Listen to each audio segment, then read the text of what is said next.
ano, bom dia. Meus amores, estamos iniciando a nossa aula hoje de terça-feira, dia 13 de abril de 2021, nossa aula de ciências. Hoje o nosso conteúdo é na página 36 e nós vamos trabalhar até a página 40 do nosso livro, onde nós vamos falar sobre as misturas. E para iniciarmos aí sobre as misturas, nós vamos falar sobre a água.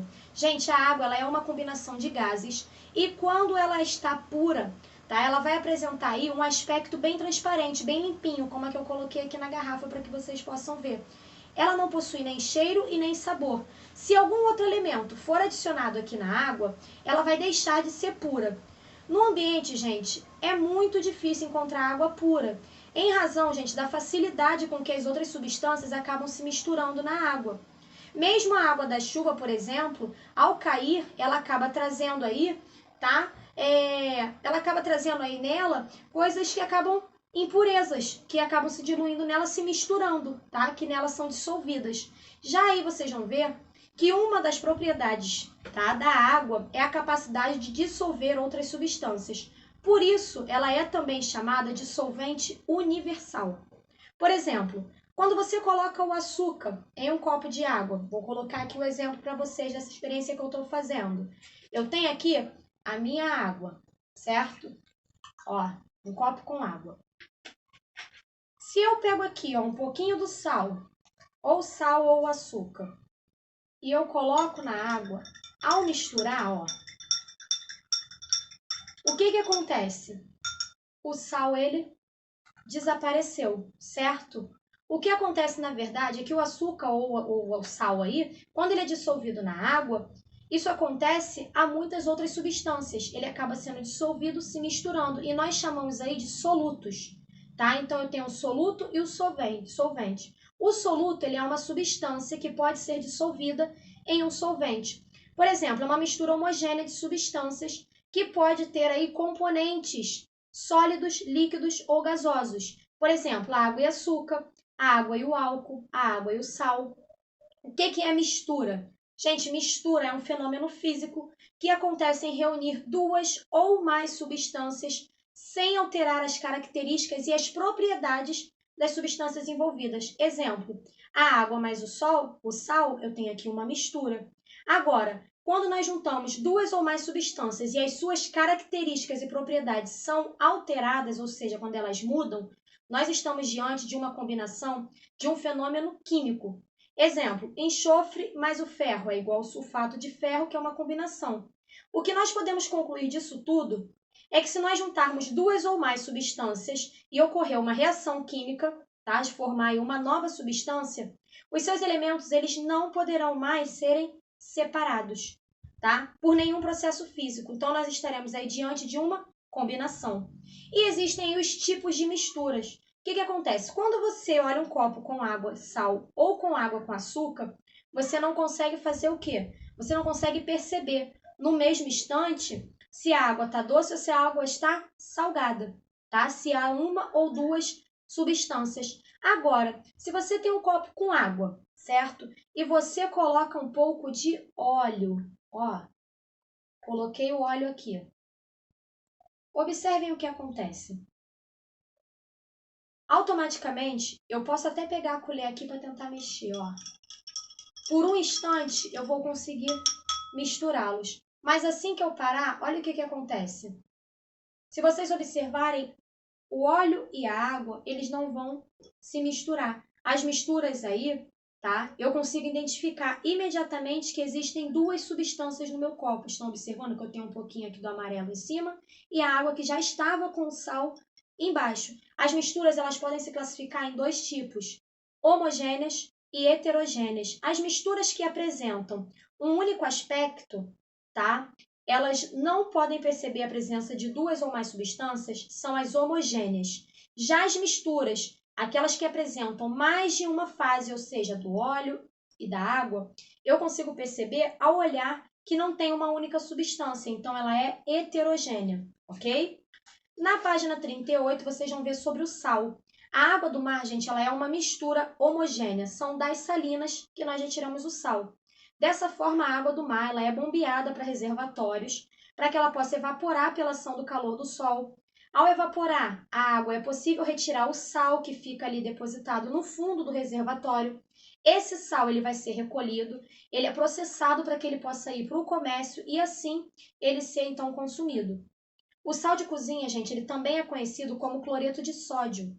Entre outras funções, ele é aí usado para dar mais sabor aos alimentos. Na nossa alimentação, o sal é ele que enriquece o nosso organismo com iodo, que é adicionado aí no seu processamento, prevenindo doenças, tá? Como o bócio. Ele deve ser consumido com bastante cuidado, evitando os excessos do sal. Por quê? Porque ele também está associado aos problemas de hipertensão, que é o problema da pressão alta, e da circulação do sangue. As nossas atividades serão da página 39 e 40. Primeiro, vocês vão classificar os tipos de mistura de acordo com a legenda. Tudo aquilo que é mistura homogênea, que são aquelas que se misturam, vocês vão colocar 1. E heterogênea são aquelas que eu consigo identificar a diferença, vocês vão colocar o número 2, ok?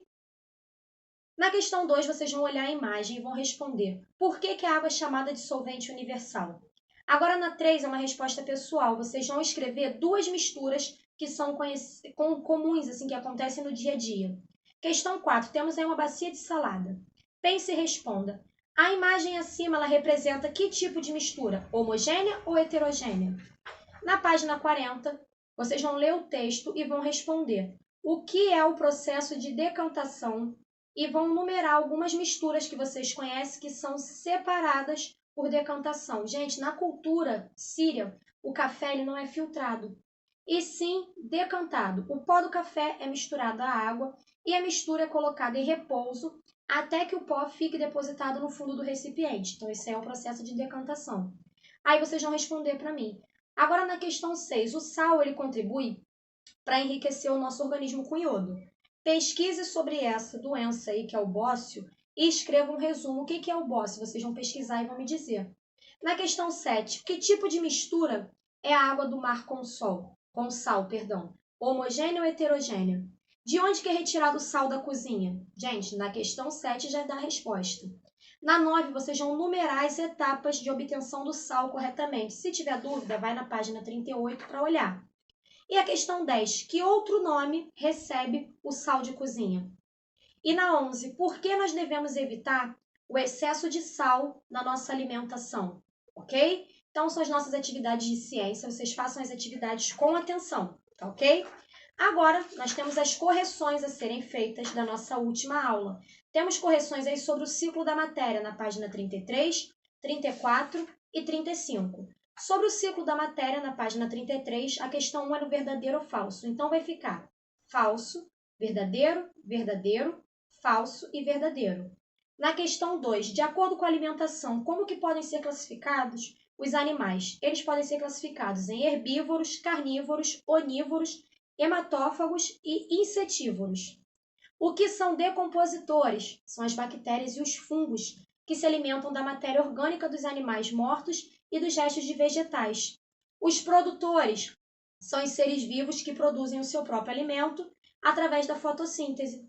E os consumidores são os animais herbívoros, que se alimentam de vegetais, ou animais carnívoros, que se alimentam da carne. Na 34, tá? Questão 3, vocês vão marcar a última alternativa. 1, decompositores, 2, produtores e 3, consumidores. Na questão 4, a importância dos decompositores é que eles transformam os restos de animais e plantas em nutrientes para que os produtores produzam o seu próprio alimento, tá? Página 35, que é a nossa última página da correção. A questão 5 é para circular o que se pede. Como que são classificados os animais que se alimentam de sangue? São os hematófagos. Na letra B, os insetos são os insetívoros. Na questão 6, é o H para herbívoro, o C para carnívoro e o O para onívoro. Preste atenção em todos que eu vou falar que são onívoros. Galinha, tatu, gambá e o homem. Agora, os que são aí carnívoro. Cão, onça, gavião e jacaré. E os que são herbívoros, eu tenho aí, ó, cavalo, lagarta, capivara e o boi. Complete as frases com as palavras abaixo. Os carnívoros se alimentam de carne. Os herbívoros se alimentam de vegetais, os onívoros se alimentam de carne e vegetais. Na questão 8, marque-se sim ou não. As bactérias e os fungos se alimentam de matéria orgânica de animais mortos? Sim. Os produtores se alimentam de vegetais? Não. Os consumidores são seres capazes de produzir o seu próprio alimento? Não. Então tá aí as nossas correções de atividade de ciências, mais as atividades de hoje. Façam com atenção, meus amores. Um beijo grande. Tchau, tchau.